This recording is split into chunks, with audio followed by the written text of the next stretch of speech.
seja Deus que nos chamou para louvor da sua glória. Cumprimento a todos com a doce paz do nosso Senhor e Salvador Jesus. E é com alegria que estamos chegando até você com mais um programa Mensagem de Vida. Hoje o nosso tema, o que Jesus viu na igreja de Pérgamo. Eu estou meditando sobre as cartas de Jesus escritas às 7 igrejas da Ásia, que Jesus dirigiu, escrita por João no Apocalipse.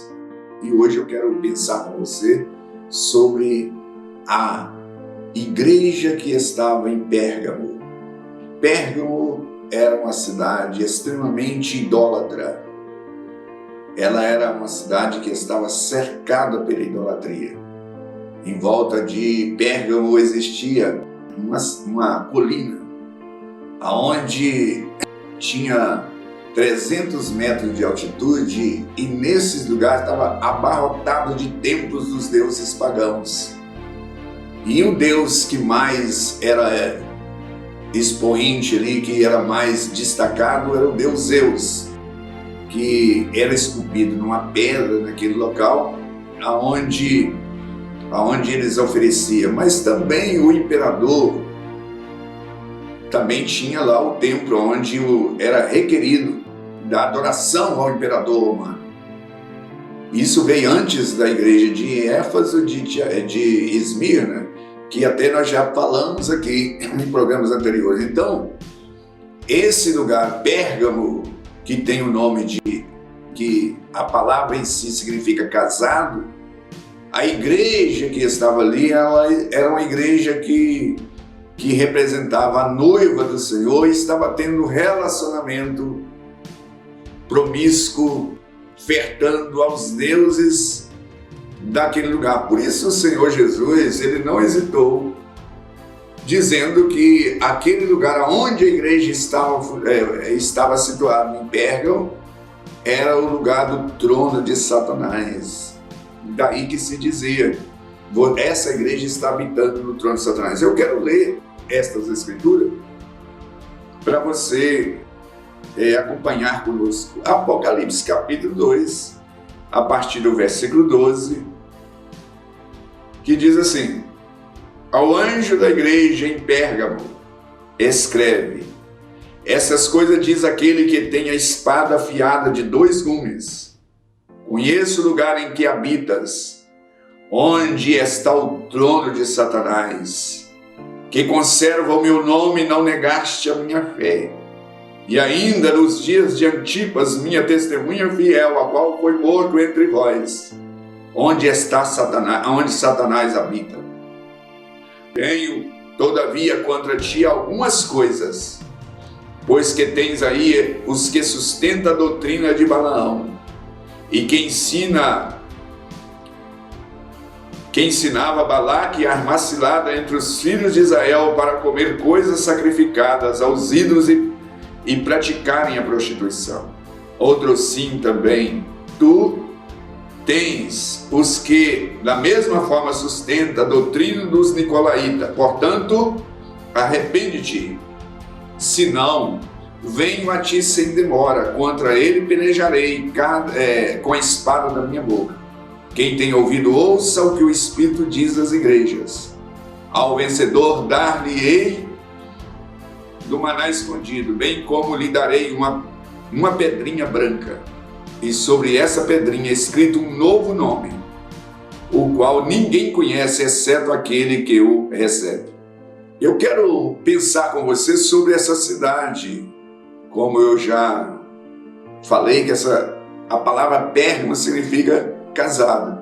E essa igreja ali em Pérgamo, ela, que é a noiva do Senhor, né? A igreja, a noiva, ela estava ofertando com os deuses que eu disse que existia uma colina ali que era abarrotado de templo dos deuses pagãos. E ali, logo de manhã, já subia ali as adorações, via a fumaça subir das oferendas que eram ofertadas aos deuses.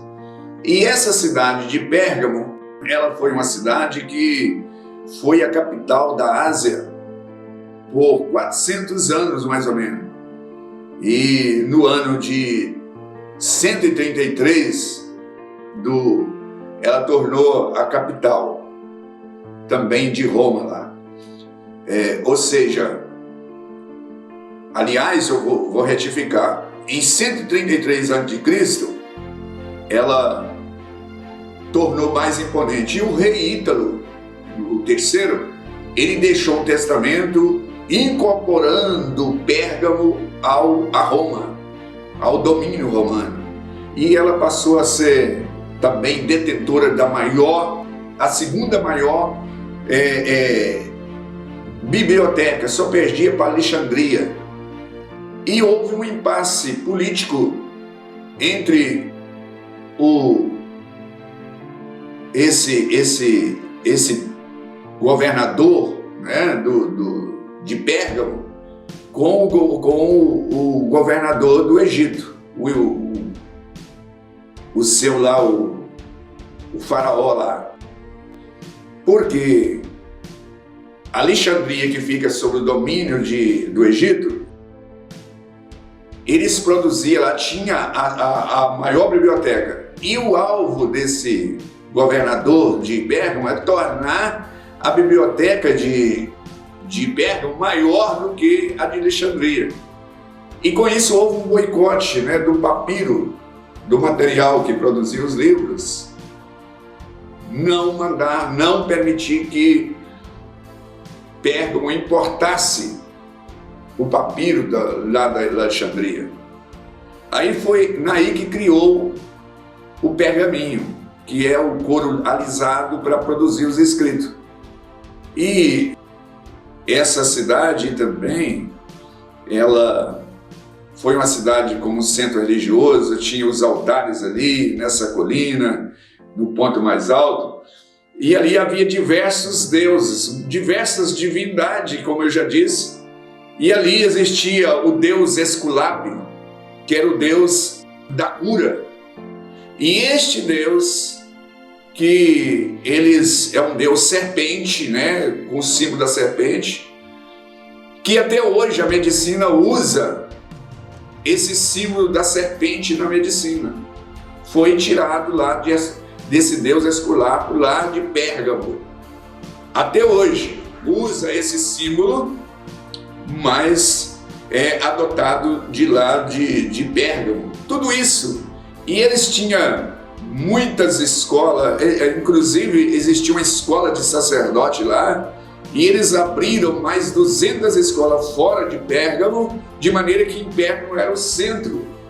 Então, o que eu quero dizer com isso, explicando aqui a minha palavra, antes de entrar no texto propriamente, é que o misticismo e a ciência andavam de mão dadas em Pérgamo.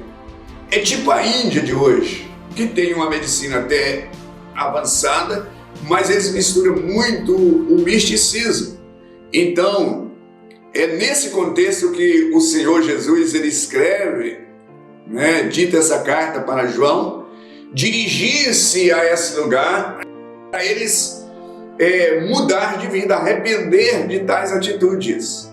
E aí nós vamos iniciar lendo aqui no texto, voltar aqui um texto propriamente dito, capítulo 2, no verso 12, diz assim: ao anjo da igreja de Pérgamo escreve: essas coisas diz aquele que tem a espada afiada de dois gumes, ou seja, afiada dos dois lados.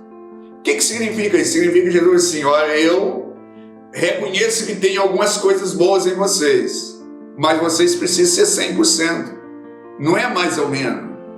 Ou seja, um juiz imparcial e vai julgar com reta justiça. Na sequência nós temos: conheço o lugar em que habitas, onde está o trono de Satanás. Por que Jesus está referindo? Por causa desse índice de idolatria. O centro de idolatria. Ali está escrito ali. E ali foi morto uma testemunha do Senhor. Esse Antipas foi morto ali porque ele não negou. E aí diz assim: conserva em meu nome, não negaste. Jesus viu neles essa perseverança, honrando o Senhor, e alguém se dispôs até mesmo morrer por causa do nome do nosso Senhor e Salvador Jesus. Interessante o que Jesus viu na igreja de Pérgamo. Agora ele diz o seguinte no verso 14: todavia, contra ti algumas coisas, todavia contra ti algumas coisas, pois que tens aí os que conservam a doutrina de Balaão e ensinava Balaque. Isso aqui está falando daquele cidadão que quando o povo saiu do Egito, eles iam passar perto das terras de Moabe, e o rei Balaque, que era o rei de Moabe, ele buscou esse homem, que ele reuniu com seus oficiais, e eles falaram assim: eu conheço um homem, um profeta chamado Balaão, que se ele amaldiçoar, nós vamos vencer esse povo de Israel. E ele foi lá, subornou esse profeta, e esse profeta fez 21 altares para destruir o povo de Israel, mas todas as vezes que ele abria a boca, só saía palavra boa, até que o rei apelou com ele: aí eu te pago para você amaldiçoar os meus inimigos e você os abençoa? Aí ele diz assim: não tem como eu vou amaldiçoar a quem Deus abençoou? Mas esse cidadão que vendeu a sua consciência por dinheiro, ele armou cilada, como diz o texto. Vou ler novamente. Tenho todavia contra ti algumas coisas, pois os que tens aí, os que sustentam a doutrina de Balaão, que ensinava Balaque a armar cilada diante dos filhos de Israel para comer coisas sacrificadas aos ídolos e praticarem prostituição. Então ele ensinou: olha, eu sei como vencer Balaque, esse povo. É você arranjar as moças, de Moab, as moabitas, para relacionar com as filhas, com os filhos de Israel. Assim que eles começarem a pecar, o Deus dele vai sair do meio deles, e aí você vai poder vencê-los. Essa foi a orientação. Na igreja de Pérgamo existia isso. Não tem problema pecar, não tem problema o sexo antes do casamento, não tem problema droga, não tem problema bebida. Porque na sequência aqui também tem os que seguiam as doutrinas dos nicolaítas, que também assim, o relativismo. E essa carta foi escrita no ano 96. Mas a nossa pergunta: será que se Jesus olhasse para a igreja dele, a igreja brasileira, será que ele não veria também essas coisas? A maneira de... Não, o que importa mesmo é você estar na graça, relativando a graça de Deus, negociando a graça de Deus, que muitas pessoas hoje, em nome de encher a igreja e busca extorquir as pessoas, levar vantagem sobre as pessoas. O objetivo mesmo é levar vantagem. Essa igreja estava vivendo, tinha alguns ali que eram fiéis a Deus, mas tinha aqueles, tem alguns poucos aí, que seguem a doutrina de Balaão, que seguem a doutrina dos nicolaítas, que relativa tudo, que não tem problema, não tem importância. E nós estamos aqui para dizer a você que Deus não mudou. Aqui nesse texto assim: eu sou aquele que trago a espada afiada dos dois lados. O juízo de Deus não aceita mais ou menos. Você que está me assistindo, pensa sobre isso. Ou você segue a Deus 100% ou não. Talvez você vai dizer: ninguém vai conseguir. Mas eu estou falando aqui em propósito. Existe o planejado e o executado. Se você não planejar 100%, você não vai atingir nem 90%. Você precisa ser uma pessoa imparcial, render ao Senhor. Sabe por quê? Porque Deus não tolera. E a Bíblia é incisiva em afirmar. Esse texto prossegue dizendo assim: portanto, arrepende-te, senão eu venho a ti sem demora, contra ti pelejarei com a espada da minha boca. Isso aqui está falando da palavra, o julgamento, o evangelho que é imparcial. Sabe, Você que está me assistindo precisa de acertar a sua vida com Deus. Você precisa de deixar o pecado. E você sabe do que é pecado e do que não é pecado. Você precisa pautar a sua vida neste livro, no Evangelho. Se você não arrepender, você vai ganhar mais um inimigo. Talvez você já está enfrentando eles inimigos, mas lutar contra Deus é uma fria, é uma guerra perdida. E ele diz assim, eu que vou pelejar. É isso que o texto está dizendo. Eu venho contra ti sem demora e pelejarei. Já imaginou lutar contra Deus? É uma briga perdida. Mas para aquele que arrepender, aí temos aqui a promessa. E eu quero desafiar a você pensar, quem tem ouvido ouça o que o Espírito diz às igrejas. Ao vencedor dar-lhe-ei o maná escondido. Por que Jesus diz isso aqui? Ele diz isso aqui para essa igreja porque elas estavam na mesma condição daquele povo lá no deserto. Deus, todos os dias, ele mandava o maná do céu. E ao invés deles comer o maná que Deus vai dar do céu, eles foram comer das comidas, das oferendas dos moabitas. E prostituir lá com as moabitas. Jesus assim, eu tenho um maná escondido. Isso significa, se você arrepender e ouvir o Senhor, ele tem um pão, ou seja, você não precisa ficar apertando, comendo aqui, comendo ali, você não precisa ficar buscando a paz, a felicidade em outro lugar. Ele tem um sustento para você viver uma vida feliz. Saiba disso. Mas no texto prossegue dizendo o seguinte, ao vencedor também darei uma pedrinha escondida. Nos julgamentos desse tempo era mais ou menos o seguinte, havia o júri e aqueles que eram absorvidos naquela sentença que era coletiva, os jurados davam uma pedrinha para aquele que era absorvido e dava para ele que aquela pedrinha tinha um nome, ou seja, todo o seu passado era arriscado, e tirava para ele uma nova identidade. Jesus está falando, se você arrepender, o seu passado será neutralizado e agora você vai receber um novo nome, o perdão, uma nova vida.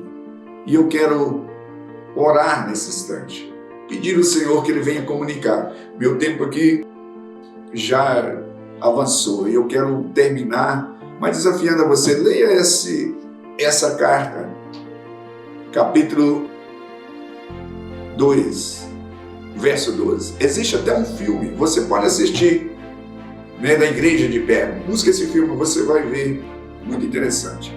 Eu quero orar. Bendito Deus e Pai, e eu me dirijo a Ti em oração, suplicando ao Senhor. Toma esse telespectador nas Tuas mãos e usa essas palavras para comunicar essas verdades ao seu coração. É a minha súplica nesse instante, em nome de Jesus. Graças a Deus. Graças a Deus. Estamos chegando ao final e eu aguardo você no próximo programa. Igreja Batista Renascer, uma mensagem de vida.